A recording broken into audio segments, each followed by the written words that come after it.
ఆ!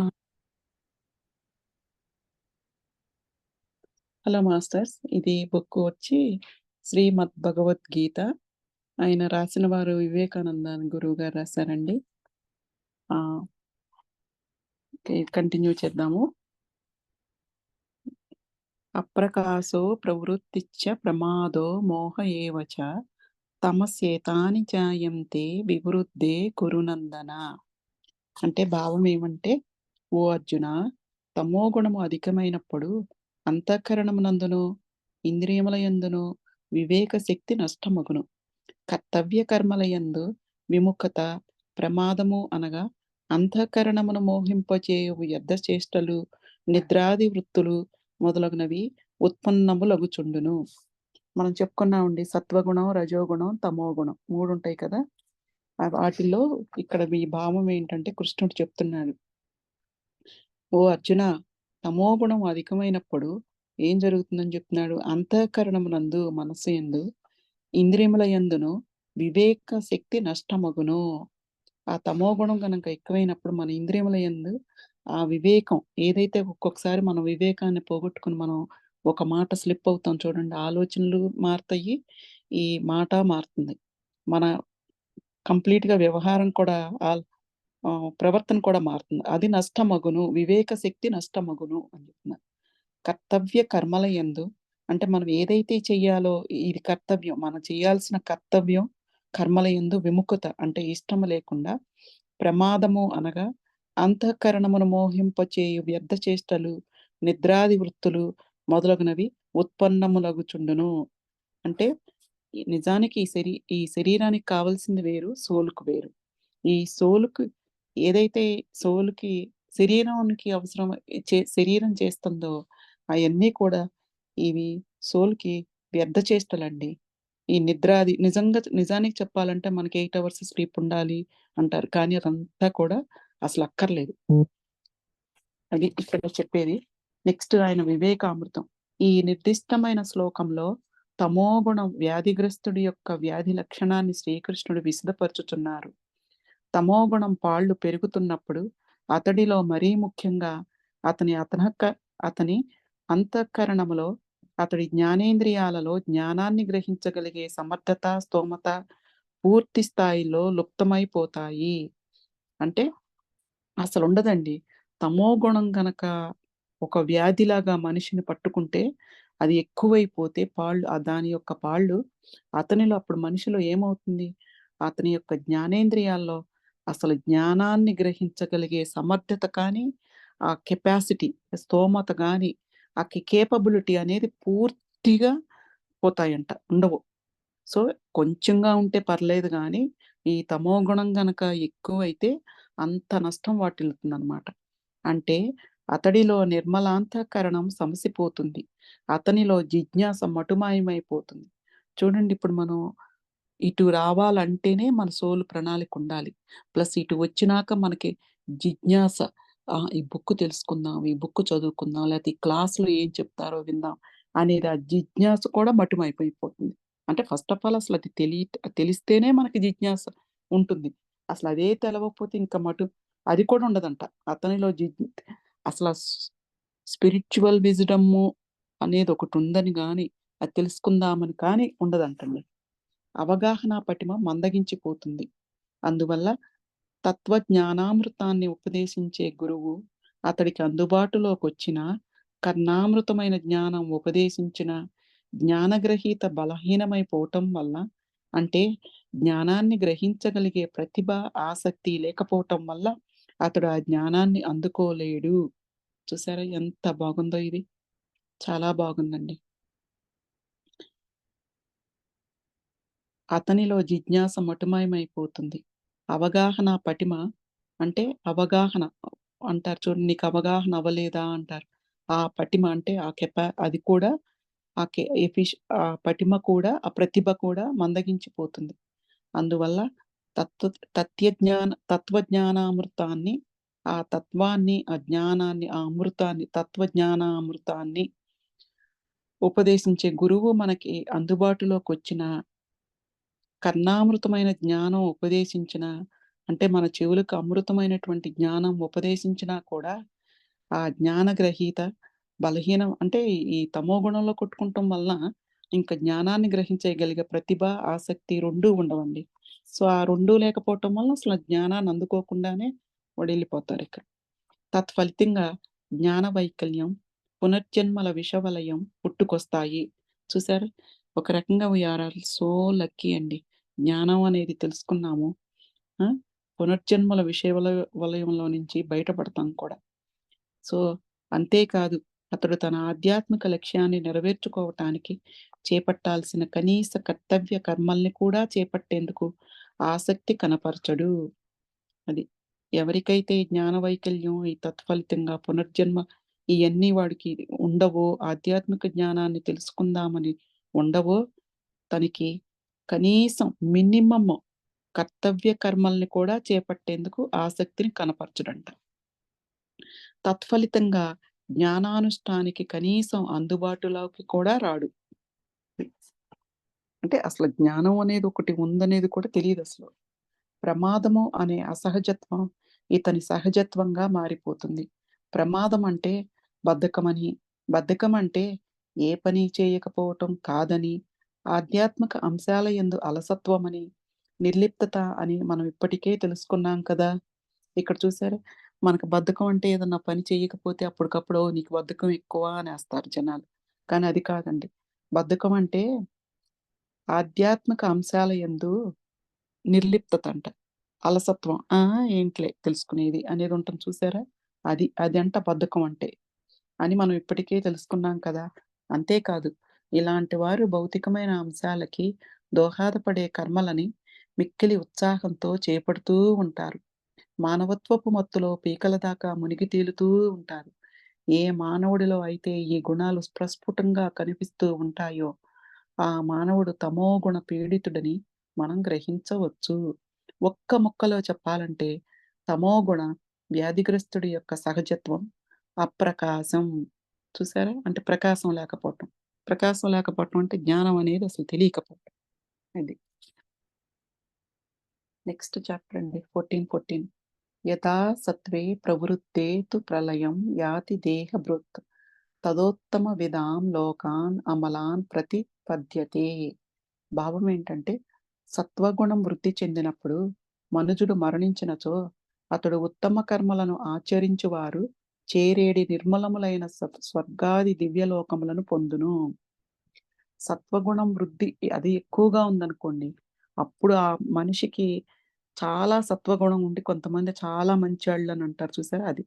మనుజుడు మరణించినచో ఆ సత్వగుణముతో అతడు ఉత్తమ కర్మలను ఆచరించు వారు చేరిడి నిర్మలములైన స్వర్గాది దివ్యలోకములను పొందును.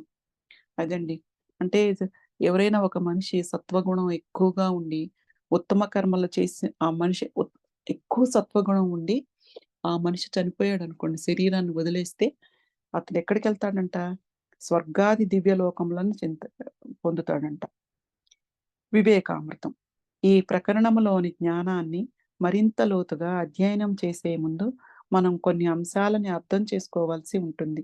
ఇప్పటిదాకా మనం అధ్యయనం చేసిన 13 శ్లోకాల ద్వారా ఈ క్రింది విషయాలు తేటతెల్లం అవుతున్నాయి. నేను చదువుకుంటూ ఎళ్ళిపోనండి? చెప్పనా? అక్కర్లేదండి? ఆ! ఎక్స్‌ప్లెయిన్ చేస్తే బావుందండి. బావుందా? సర్లేండి. ఆ! హ్మ్. మానవ సంతతి అపోహపడినట్లుగా లోపభూయిష్టమైన కర్మలే పునర్జన్మలకి కారణం అన్న వాదన పూర్తిగా అవాస్తవం. అంటే మనందరం అనుకుంటామండండి అది అపోహం అంటే నిజంగా ఒక రకంగా అది అపోహపడతారు అంటారు తప్పుగా అనుకుంటామనమాట. ఏమనంటే లోపభూయిష్టమైన కర్మలే పునర్జన్మలకి కారణం. మనం ఏదో తప్పుతో కొంచెం లోపభూయిష్టం ఇ తప్పుగా చేస్తాం కర్మలు ఇప్పుడు. ఓకే. మనం ఈ డైరెక్షన్‌లో ఎళ్ళాలి. కానీ ఆ డైరెక్షన్‌లో ఎళ్ళకుండా వేరే డైరెక్షన్‌లో ఎళ్తున్నాం. ఇది పునర్జన్మకు కారణం. ఇట్లా ఏదో ఇటెళ్తున్నాము అంటే, ఈ పని చేయకూడదు కానీ ఈ పని చేస్తున్నాం. ఇలాంటియన్నీ పునర్జన్మలకి కారణం అంట. కారణం అన్న వాదన పూర్తిగా అవాస్తవం. అది వాస్తవం కాదు అని చెప్తున్నారు. అసలైన ఇబ్బంది ప్రకృతి జనితమైన త్రిగుణాలతో లేదు. వచ్చిన చిక్కల్లా నావి కాని గుణాలని నా గుణాలనేమో అని అపోహపడటం. అంటే గుణ సాంగత్యం. అంటే లోపభూయిష్టమైన అహంకార మమకారాలే అత్యంత ప్రమాదకరమైన ఈ స్థితికి కారణం. చూసారా? ఇప్పుడు మనం ఉన్నామండి. ఇప్పుడు ఎంతసేపు లేకపోతే భర్త, పిల్లలు, తల్లిదండ్రులు, అక్క చెల్లెలు, అన్నదమ్ములు అనుకుంటా మనకి ఆళ్ళ మీద మమకారం ఉంటుంది చూసారా? అది, అది కూడా అత్యంత ప్రమాదకరమైన స్థితేనంట. అంటే ఇప్పుడు ఒకసారి మనం తెలుసుకున్నాక అంతా ఒక్కటే. ఇప్పుడు విశ్వంలో ఉన్నది, మనలో ఉన్నది ఒక్కటే. మనలో మనం వేరు, విశ్వం వేరు, నువ్వు వేరు, నేను వేరు కాదు.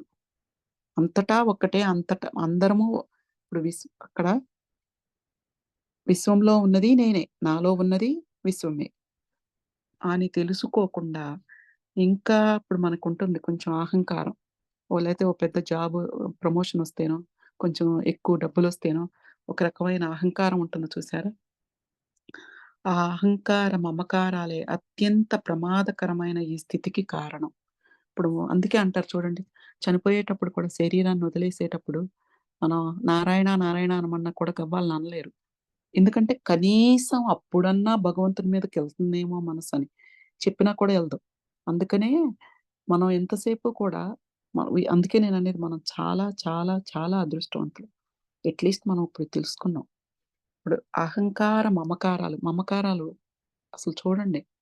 ఆఖరి వరకు కొంతమందికి ఇంకా నేను ఆ గోల్డ్ అక్కడ పెట్టాను. ఇదిగో ఈ నగలు ఇక్కడ పెట్టాను అని అట్లా లేకపోతే ఆ డబ్బులు ఇక్కడ పెట్టాను. ఇవే మాట్లాడతారు చూడండి. అది మమకారం. అంటే అప్పుడు ఎప్పుడైతే ఆ మమకారాలు, అహంకారాలు ఉన్నాయో వాళ్ళు మళ్ళీ పుట్టటం గ్యారంటీ అండి. అది. అవి వాటి ఉండటం వల్లనే మళ్ళీ పునరపి జననం, పునరపి మరణం ఉంటాయంట. అది ఇక్కడ చెప్పేది. అసలది ఒక రకంగా మనం ఇప్పుడు తెలుసుకున్నాం అనుకోండి. ఈ అహంకారము, మమకారము కూడా we know who we are అనేది ఈ అహంకారము మనది కాదు. మమకారము మనకుండకూడదు. అది. చాలామంది అపోహపడినట్లుగా సత్వగుణం ఆదర్శవంతమైంది కానే కాదు. ఎందుకంటే సత్వగుణం కూడా పునర్జన్మల విషవలయంలో మానవుడిని బంధించి వేస్తుంది. చూసారా? మంచి ఆళ్ళు అబ్బా! ఆళ్ళెంత మంచాళ్ళో అంటారు. ఎంతో మంచిగా ఉంటారు. ఒకళ్ళకి సహాయం జేస్తారు. అందరికి అందుబాటులో ఉంటారు. ఒకళ్ళని ఎవరిని నొప్పించరు. అది సత్వగుణమే గదా! కానీ అది ఆదర్శ చాలా మంచాళ్ళని ఆదర్శవంతంగా ఉండాలి ఆళ్ళలాగా అట్లా సత్వగుణంతో అనంటారు. కానీ అది కాదంట. దాని వలన కూడా పునర్జన్మలు ఉంటాయి. మానవుడిని బంధించి వేస్తుంది. ఇంకొంచెం బెటర్‌గా పుడతారేమో గానీ డెఫినిట్‌గా పునర్జన్మ అయితే ఉంటుందంట మళ్ళీ. ఒక మానవుడిలో ఏ ఒక్క గుణం ప్రస్ఫుటంగా అగుపించినా, మిగతా 2 గుణాలు పరోక్షంగా అతనిలో ఏదో ఒక రూపంలో పేరుకుపోయి ఉంటాయని మనం ఇప్పటికే తెలుసుకున్నాం కదా! కాబట్టి ఈ 3 గుణాలు ఖచ్చితంగా తోడు దొంగలే. ఏ 3 గుణాలండి? సత్వగుణం, రజోగుణం, తమోగుణం. ఈ 3 కూడా ఇప్పుడు కొంతమందిలో సత్వగుణం ఎక్కువగా ఉండొచ్చండి. 60% లేతే 80% వాటెవర్. మిగతా రజోగుణం, తమోగుణం ప్రపోర్షనేట్‌గా ఉంటాయి. కాతే తక్కువలో ఉంటాయి. కొంతమందిలో రజోగుణం ఎక్కువుంటుంది. కొంతమ సత్వగుణం, తమోగుణం తక్కువలో ఉంటాయి. కొంతమందిలో తమోగుణం ఎక్కువ పర్సెంటేజ్ కనపడుతుందండి. సత్వగుణం తక్కువుంటుంది. రజోగుణం తక్కువుంటుంది అట్లా. ఈ నిర్దిష్టమైన ప్రకరణంలో ప్రజా సృజకి కారణమై ఉన్న సృజనాత్మక శాస్త్రం గురించి వివరణాత్మకంగా ప్రబోధించటం జరిగింది. కాంతిపుంజం లేదా పరమాత్మ మొదటిగా తన భావుకతని అనుభూతి చెంది ఒక నిర్దిష్టమైన జీవి యొక్క భౌతికమైన స్వరూపాన్ని జడమైన జడమైన శరీరాన్ని సృష్టిస్తాడు. ఆ తర్వాత తన తనాన్నంతా రంగరించి చైతన్య బీజంగా మలచి తన తనాన్ని ఆ తనువులో ప్రవేశపెడుతున్నారు. ప్రవేశపెట్టబడిన ఆ పరమాత్మ యొక్క తేజస్సే తనువులోకి ప్రవేశించిన తరువాత జీవాత్మగా గుర్తింపబడుతున్నది. అదండి. చూసారా? ఇది చాలా బావుంది. కాంతిపుంజం లేదా పరమాత్మ మొదటిగా తన భావుకతని అనుభూతి చెంది ఒక నిర్దిష్టమైన జీవి యొక్క భౌతికమైన స్వరూపాన్ని జడమైన శరీరాన్ని సృష్టిస్తాడంటండి. ఆ తర్వాత తన తనాన్నంతా అంటే ఆయన యొక్క శక్తినంతా రంగరించి చైతన్య బీజంగా మలచి తన తనాన్ని ఆ తనువులో ప్రవేశపెడుతున్నారంట. ఇప్పుడు చూడండి మనం అనుకుంటాం. ఆహ్, ఎట్లా అంటే ఇది మనలో ఇప్పుడు ఒక ఆడవాళ్ళకి గనక ఒక ప్రెగ్నెంట్ అనంగానే అది మనం ఇటు మానవ సంభోగం వలన వచ్చిందనుకుంటారు గానీ అది కాదండి. ఇక్కడ ఏంటంటే పరమాత్మ తన తనాన్నంతా ఆయన శక్తినంతా రంగరించి ఒక చైతన్య బీజంగా మలిచి తన తనాన్ని అంటే ఆయన యొక్క రూపాన్నే ఆ తనువులో ఒక శరీరంలో ప్రవేశపెడుతున్నారు. ప్రవేశపెట్టబడిన ఆ పరమాత్మ యొక్క తేజస్సే తనువులోకి ఆ శరీరంలో మెల్లగా పరమాత్మ యొక్క తత్వమే జీవాత్మగా ఆ పిండం పెరిగి, పెరిగి పెద్దదయ్యి జీవాత్మగా మళ్ళీ ఒక బిడ్డగాను భూమి మీదకొస్తాడనమాట. ప్రకృతిగా పిలువబడుతున్న శక్తి క్షేత్రం నుండి పదార్థము, పదార్థం నుండి పదార్థ నిర్మిత శరీరం, శరీరం నుండి ఉత్పన్నములవుతున్న త్రిగుణాలుగా పిలువబడుతున్న తమో, సత్వ, రజోగుణాలు ఇట్లా వస్తాయంటండి. చూడండి ప్రకృతిగా పిలువబడుతున్న శక్తి క్షేత్రం నుంచి ఇప్పుడు ఇది చూడండి. ఈ శరీరం అనేది ఎక్కడి నుంచొచ్చింది? ప్రకృతి నుంచే పుట్టింది. హ్మ్. ఆ పదార్థము నుండి మళ్ళీ పదార్థ నిర్మిత ఈ శరీరం. శరీరం నుండి మళ్ళీ ఈ త్రిగుణాలుగా పిలువబడుతుంది. త్రిగుణాలు ఏంటయి? సత్వ, రజో, తమో గుణాలు. జీవాత్మ శరీరం అనే వ్యవస్థలోకి ప్రవేశించిన తరువాత లోనయ్యే అవస్థే గుణ సాంగత్యం. ఇదండి. ఈ జీవాత్మ ఇప్పుడు చూడండి ఎప్పుడైతే శరీరము అనే వ్యవస్థలోకి ప్రవేశించంగానే ఒక సోలు ఈ 3 గుణాలు అలవాటు పడిపోతాయండి. లోనైపోతాయి. 3 గుణాలు కూడా వచ్చేస్తాయి. గుణ సాంగత్యం. దాన్నే గుణ సాంగత్యం అంటారు. ఈ పునశ్చరణ ద్వారా ఇప్పటికే మనం తెలుసుకున్న జ్ఞానాన్ని సింహావలోకనం చేసుకున్నాం కదా! ఇప్పటికే తెలుసుకున్న జ్ఞానంతో మస్తిష్క క్షేత్రాన్ని బాగా దున్నాం కదా! మరిక మరింత జ్ఞానాన్ని అందుకుందామా? In this particular sloka, Lord Sri Krishna is emphasizing on the consequences of సత్వగుణ. ఈ నిర్దిష్టమైన శ్లోకంలో సత్వగుణంతో కలుషితమైపోవటం వలన ఏర్పడిన లోపభూయిష్టమైన దృక్పథం యొక్క పరిణామ క్రమాన్ని వివరించారు. అంటే మానవుడు జీవించి ఉండగా ఒకవేళ ఒక లోపభూయిష్టమైన దృక్పథాన్ని అలవర్చుకుంటే దేహం పడిపోయిన ఆ దృక్పథం నుంచి వచ్చే దుర్గంధం, దాని నుంచి వచ్చే పరిణామ క్రమం, మరణానంతర జీవితంలో కూడా అనుభవించాల్సి వస్తుందని గీతాకర్త హితోపదేశాన్ని గావించారు. చూసారా? అంటే చూసారా ఇప్పుడిది? అంటే మానవుడు జీవించి ఉండగానే ఒకవేళ ఒక లోపభూయిష్టమైన దృక్పథాన్ని ఇప్పుడు మనకి లోపభూయిష్టం అంటే ఒక రకంగా ఉండకూడని అలవాటండి. ఇప్పుడు సపోజు అదేమవుతుంది? ఇప్పుడు ఎవడో ఉన్నాడు. వాడికి సపోజ్ దొంగతనం చేస్తున్నాడనుకోండి. ఆద్ అది అలవాటు చేసుకుంటే ఏమవుతుంది? లేతే అబద్దాలాడతాం అనుకోండి. వాడికి ఆ దేహం పడిపోతుంది. వాడి దేహం పడిపోయినా కూడా ఆ అబద్దాలాడటం లేతే దొంగతనం గాని వాటెవర్ ఆ దృక్పథం నుండి ఆ ఆలోచన నుంచి వచ్చే దుర్గంధం అంటే దాని వల్ల నుంచి దాని వా అవి చేయటం వలన వచ్చే ఆహ్, పరిణామాలనుకోండి. దాని నుంచి వచ్చే పరిణామ క్రమం. అవును. కరెక్ట్‌గా చనిపోయినాక కూడా ఆ శరీరాన్ని వదిలేసినాక కూడా వాటి యొక్క పరిణామ క్రమాలను అనుభవించాల్సి వస్తుందంటండి అది. ఒకవేళ ఒక మానవుడు జీవించినన్నాళ్ళు ఒక నిర్దిష్టమైన గుణంతో ఇదిగో ఇక్కడ చెప్పారు. ఒక నిర్దిష్టమైన గుణంతో కొనసాగిన సరిగ్గా అతడు మరణించేటప్పుడు తన గుణాల్ని మార్చుకుంటే, మరణించేటప్పుడు అతను సముపార్జించుకున్న గుణమే అతడి మరణానంతర జీవితాన్ని నిర్ణయిస్తుందని సుస్పష్టమవుతున్నది.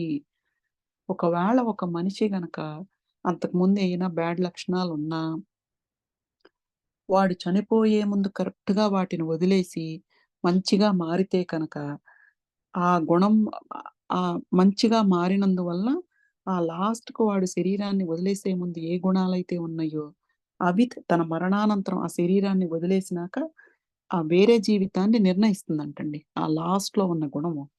అది. నిజానికి అనేక మంది అపోహపడుతున్నట్లు కర్మలే మరణానంతర జీవితాన్ని నిర్ణయిస్తుంటే, గీతాకర్త గుణాలే మరణానంతర జీవితాన్ని నిర్ణయిస్తున్నాయని, మరి ముఖ్యంగా మరణించే సమయంలో మానవుడు ఆశ్రయించిన గుణమే మరణానంతర జీవితంలో ముఖ్య భూమిక పోషిస్తున్నదని ఉపదేశించి ఉండేవారు కారు కదా! అదండి. అంటే ఇక్కడ కొంతమంది అంటారండి మరి. ఏమంటారు? చేసిన కర్మలే అంటారు. కానీ అసలక్కడ కర్మ అనేది ఉంటుందా? అనేది అంటున్నారు ఇప్పుడిక్కడ ఈయన. గీతాకర్త అంటే శ్రీకృష్ణ భగవానులు ఏమంటున్నారంటే, గుణాలే మరణానంతర జీవితాన్ని నిర్ణయిస్తున్నాయని, మరీ ముఖ్యంగా మరణించే సమయంలో మానవుడు ఏ గుణాన్నైతే ఆశ్రయిస్తాడో, ఆ గుణమే మరణానంతర జీవితంలో ముఖ్య భూమిక పోషిస్తున్నదని ఉపదేశించి ఉండేవారు కాదు గదా! అని అంటున్నారండి. So it is clear that the act is not going to decide your life after life, but the attitude that is going to decide life after life. ఈ శ్లోకంలో సత్వగుణంతో మరణించేవాడు స్వర్గలోకానికి చేరుతాడని ఉపదేశించటం వలన అనేక మంది ఇది ఆదర్శవంతమైన గుణమేనేమో అని అపోహపడి సత్వగుణాన్ని లక్ష్యంగా ఎంచుకుంటారు. కానీ గీతాకర్త చాలా స్పష్టంగా స్వర్గలోకం ఆదర్శవంతమైనది కానే కాదని, ఎప్పుడూ స్వర్గలోకాన్ని లక్ష్యంగా ఎంచుకోరాదని చాలా స్పష్టంగా సాంఖ్యయోగం 42, 43, 44 శ్లోకాలలో విశదపరిచారు. అందుకే ఈ సందర్భంలో ఆ శ్లోకాల్ని మీకోసం ఇక్కడ ఉటంకించటం జరుగుతుంది. ఇక్కడ సాంఖ్యయుగంలో ఆ 42, 43, 44 శ్లోకాల గురించి చెప్పారండి. చూద్దాం. ఓ అర్జున! వివేకహీనులైన జనులు ప్రాపంచిక భోగముల యందే తలమునకలై యుందురు. చూసారా? ఎంత బావుందండి. ఎవరికైతే వివేకం ఉండదో, ఆ మనుషులు ఈ శరీరకంగా, ప్రాపంచికంలో ఈ భోగాలయందే ప్రొద్దున లెగిస్తే ఈ భోగాలయందే తలమునికులైపోతారంటండి. వారు కర్మఫలములను ప్రశంసించు వేదవాక్యముల యొక్క బాహ్యార్థముల యందే ప్రీతి వహింతురు. వాటి అంతరార్థముల జోలికే పోరు. చూసారా? వారు కర్మఫలములను ప్రశంసించు వేదవాక్యముల యొక్క బాహ్యార్థములు వేదాలుంటాయి కదండీ! ఆ వేదవాక్యముల యొక్క బాహ్యార్థం వేరు. అర్థం వేరండి. సో, ఎప్పుడైతే మనం ఓకే. ఈ కర్మ చేస్తే, ఇది చేస్తే నాకిది ఫలితం. ఇది చేస్తే ఏ చేస్తే బి వస్తుంది. సి చేస్తే డి వస్తుంది ప్రతిఫలం అని మనం ఎప్పుడైతే మనం ప్రశంసించుకుంటామో, లేతే ఇలా ఆలోచించినప్పుడు ఆలోచించి వేదవాక్యముల యొక్క బాహ్యార్థములైందే ఇప్పుడు మనకు చూడండి మనం బయట చేసే పని వేరు, అంతఃకరణంగా వేరు. సో, ఈ బాహ్యార్థముల యందే ప్రీతి వహిస్తామంట. వాటి అంతరార్థముల జోలికే పోరు. అంటే యాక్చువల్‌గా వాటికి కూడా అంతరార్థం ఉంది. ఇప్పుడు మనకు కూడా చూడండి. మన సోల్‌కి యాక్చువల్‌గా మన సోలు ఒక దృక్పథం వేరు. ఆ వచ్చిన ఆలోచన వేరు. ఈ శరీరాన్ని తీసుకున్న ఆలోచన వేరు. కానీ దాన్ని పక్కన పెట్టి మనం ఎంతసేపు ఈ శరీరానికి సంబంధించినయి ప్రాపంచికం సంబంధించినయే చేస్తున్నాం. ఇందులోనే పడి కొట్టుకుంటున్నాం. ఒక రకంగా చెప్పాలంటే అంటే నేను చెప్పచ్చో చెప్పకూడదో తెలీదు గానీ, బురదలో గనుక ఓ పురుగు పడితే ఎలా పడి కొట్టుకుంటుందో, అలా పడి ఈ మనుషులు మనం కూడా అలా కొట్టుకుంటున్నామని అనిపిస్తోందండి నాకు. సరే. అదియే పరమ ప్రాప్యమనియు వారు భావింతురు. క్షణికములైన ప్రాపంచిక భోగైశ్వర్యముల యందలి ఆసక్తితో వివిధ సకామ కర్మలను ప్రోత్సహించుచు, ప్రీతిని గూర్చు ఇచ్చకపు పలుకులు పలికెదరు. చూసారా? మనం జూడండి. నిజంగా నలుగురముంటే ఎంతసేపు ఓకే. వాళ్ళకి ఎందుకంటే ఇ అదే ఇచ్చం ఏంటో అంటారు చూడండి. ఆ! వాళ్ళకి ఏదో అంటారు. ఆ వర్డ్ నాకు రాట్లేదు కానీ ఆహ్, ఈ సకామ కర్మలను ప్రోత్సహించుచు, ప్రీతిని కూర్చు ఇచ్చకాలు మాట్లాడుతున్నారనో ఏదో అంటారు. పలుకులు పలికెదరు అంట. అది.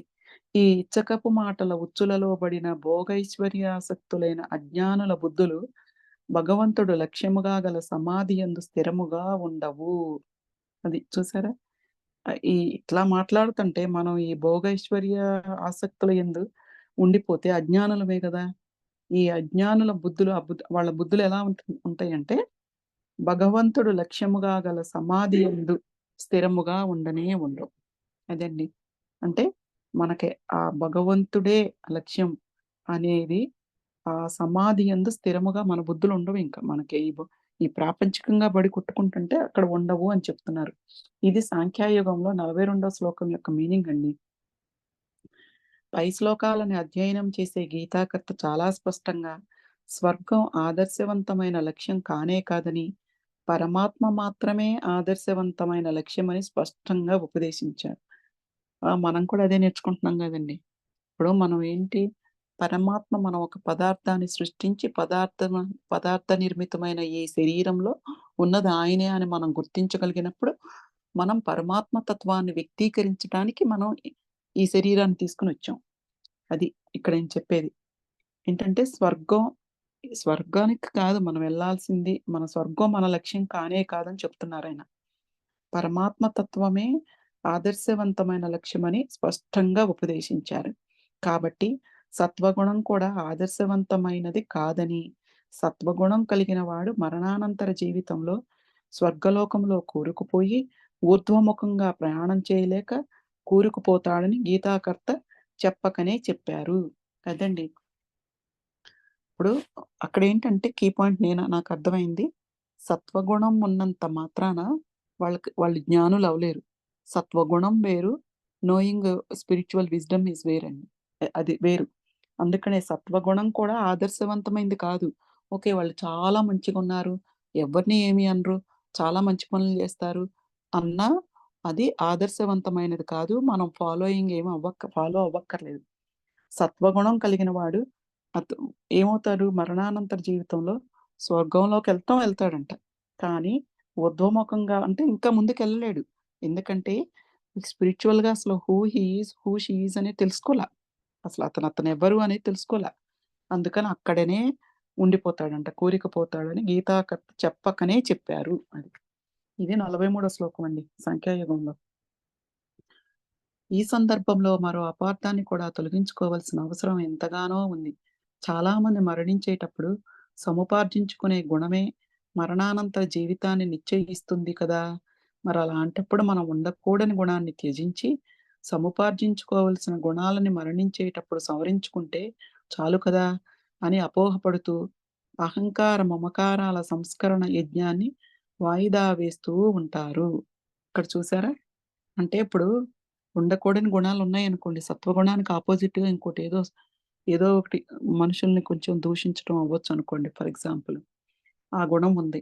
కానీ చనిపోయేటప్పుడు అట్లా అనకుండా, దూషించకుండా, పరనింద వేయకుండా, సాత్వికంగా ఉంటా, ఏమీ అనకుండా గుణాన్ని అలవర్చుపరుచుకున్నాం అనుకోండి మనం. అప్పుడేమవుతుంది ఆయననేది, సో, మరణించేటప్పుడు మంచి గుణాన్నే నేను ఉంచుకున్నాను గదా! మంచి గుణాలే వచ్చినాయి కదా! మరణానంతర జీవితాన్ని నిశ్చయిస్తుంది కదా! అని మరలాంటప్పుడు మనం ఉండకూడని గుణాన్ని ఏదైతే ఉందో పరుల నింద, పరనింద చేసే గుణాన్ని ఏదైతే ఉందో అది త్యజించేసి అంటే అది వదిలేసుకొని సముపార్జించుకోవాల్సిన గుణాలని మరణించేటప్పుడు సవరించుకుంటే ఓకే. మంచిగా ఉందాం అందరితో. ఎవ్వరిని పరనింద చెయ్యకూడదు. ఆ గుణాన్ని అలవాటు చేసుకుంటే చాలు కదా! అని అపోహపడుతూ కొంతమందుంటారు. ఇది ఇప్పుడాయననేది. ఈ అహంకారం, మమకారాలు తగ్గించుకోకుండా ఆ యజ్ఞాన్ని, ఆ సంస్కరణ అంటే ఆటిని ఒక రకంగా చెప్పాలంటే మున్ననే జేయాలండి. ఆటిని వదిలించుకోవాలి. సంస్కరణ కంప్లీట్‌గా రూట్స్‌తో సహా రెండిటిని వదిలేసేయాలి. అహంకారాన్ని వదలాలి, మమకారాన్ని వదలాలి. ఆ రెండిటిని వదిలేసే యజ్ఞాన్ని వాయిదా వేస్తూ ఉంటారంట. ఎవరు? ఓకే. నాకిప్పుడు పరనిందుంది. It's okay. కానీ చనిపోయే ముందు నేను పరనింద చేయకుండా మంచిగా ఉంటే చాల్లే అని అనుకునే వాళ్ళు ఈ రెండిటిని ఈ యొక్క యజ్ఞాన్ని వాయిదా వేస్తూ ఉంటారంట. కానీ ఏ క్షణాన మరణం సంభవిస్తుందో ఎవరికి తెలుసు? అది. అందుకే క్షణకాలం కూడా ఆలస్యం చేయకుండా తక్షణమే జ్ఞానానుష్ఠాన్ని గావించి అహంకార మమకారాల సంస్కరణ యజ్ఞానికి అంకురార్పణ చెయ్యాలి. అదండి. ఏంటంటే ఆ! బాహ్యంగా ఉంటూనే ఎప్పుడో ఇంకా టైముంది గదా! తర్వాత నేర్చుకుందాం. అందుకే అంటారు చూడండి. నాకింకా 60 ఏళ్ళొచ్చినాయా ఏంటి జ్ఞానం తర్వాత చూద్దాం అంటారు. 60 ఏళ్ళు కాదండి.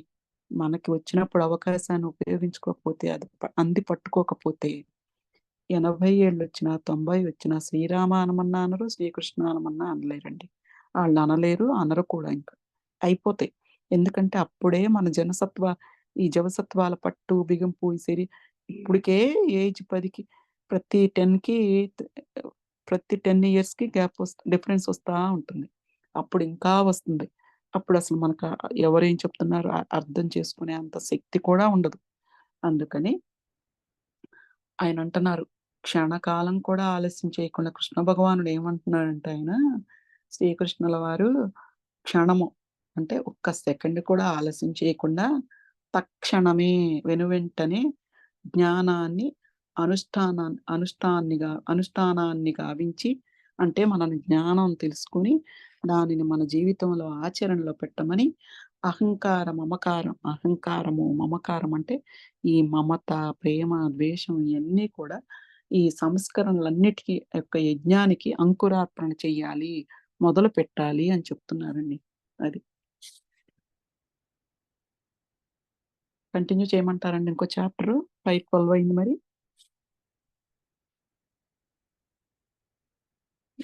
ఏం చేద్దామండి? నాకు ఈరోజు చాలా అనిపిస్తుంది. అవునా? సర్లేండి. అయితే ఆ! మీరు స్టాప్ చేసేసేయండి రికార్డింగ్. యాహ్! థాంక్స్ అండి. అయ్యో! పర్లేదండి. మీరేమన్నా యాడ్ చేస్తారా? ఎవరన్నా ఏమన్నా చెప్తారా? ప్లీజ్ అండి.